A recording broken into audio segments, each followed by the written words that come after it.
quantique est dans toutes les bouches, on n'y comprend rien.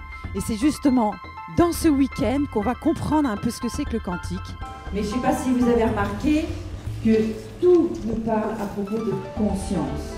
Parce que c'est cela qui devra être développé dans ce 3e millénaire, qui, Malraux avait dit, il sera spirituel ou il ne sera pas.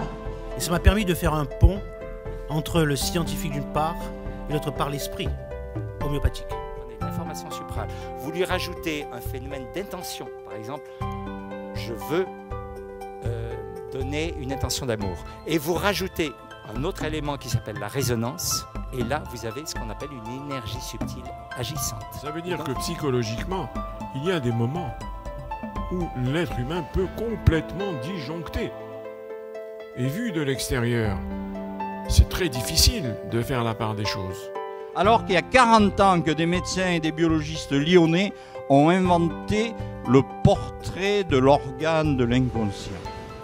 Évidemment. Alors, si on regarde bien, ça c'est une grande découverte de Blechschmidt qui consiste à dire que l'ADN n'est pas actif, mais il est simplement réactif. Donc il y a une partie de nous qui sait et qui est interrogée. C'est très bien. Oui, on apprend pas mal de choses. Magnifique, passionnant, éclairant. Il y a vraiment des informations qui sont données aux participants, c'est assez exceptionnel en termes de niveau et en termes de qualité. Chacun peut faire sa propre prise de conscience, quoi, en fonction de son niveau. Voilà. Il y en aura un 2e, un 3e, ça va être comme les restos du cœur. Le premier congrès thérapie quantique et après, dans 40 ans, ils seront toujours là.